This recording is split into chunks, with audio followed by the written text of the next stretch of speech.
రాముడు రావణుని బ్రహ్మాస్త్రముతో లోక కళ్యాణము కొరకు సంహరించుట వలన సంతోషించిన దేవతలు ఆ స్వామి యొక్క రూపమును తమ మనస్సుల యందు నిలుపుకొని ఓ రామా నీకు జయము అని కరతాళధ్వనులు చేసిరి.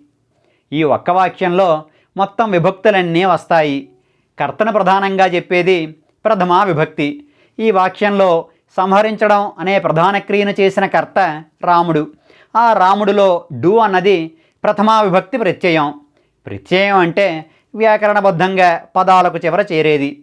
అలానే కర్త చేసిన క్రియ తాలూకు ప్రభావం ఎవరి మీద పడుతుందో అది కర్మ. ఆ కర్మను చెప్పేది ద్వితీయ విభక్తి. రాముడు సంహరించబడిన వాడెవరు అంటే రాముడు సంహరించినది ఎవరిని? రావణుని. ఇక్కడ నీ అన్నది ద్వితీయ విభక్తి ప్రత్యయం. అలానే ఒక క్రియ జరగడానికి సాధనాన్ని చెప్పేది తృతీయ విభక్తి. రాముడు రావణుని ఏ సాధనంతో సంహరించాడు? బ్రహ్మాస్త్రముతో. ఇక్కడ తో అన్నది తృతీయ విభక్తి ప్రత్యయం. అలానే ఒక పని ఎందుకొరకు చేయబడిందో ఆ ప్రయోజనాన్ని చతుర్థీ విభక్తి చెబుతుంది. రాముడు ఏ ప్రయోజనం కొరకని రావణుని సంహరించాడు? లోక కళ్యాణము కొరకు. ఇక్కడ కొరకు అన్నది చతుర్థీ విభక్తి ప్రత్యయం. అలానే కారణాన్ని తెలపడానికి పంచమీ విభక్తిని వాడతాం.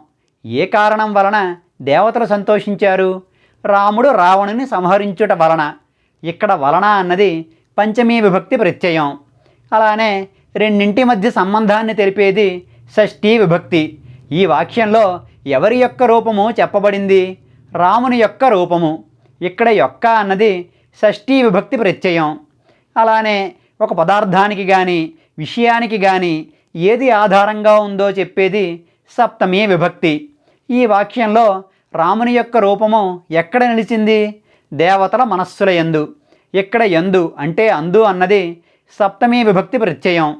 ఇక చివరిగా సంబోధన గురించి చెప్పేది సంబోధన ప్రథమా విభక్తి.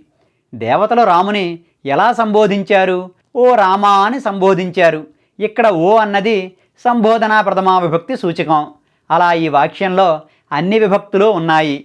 విభక్తుల గురించి మంచి అవగాహన వస్తే భాష మీద పట్టు పెరిగి మనం ఎప్పటికంటే ఇంకా అందంగా మాట్లాడగలుగుతాం.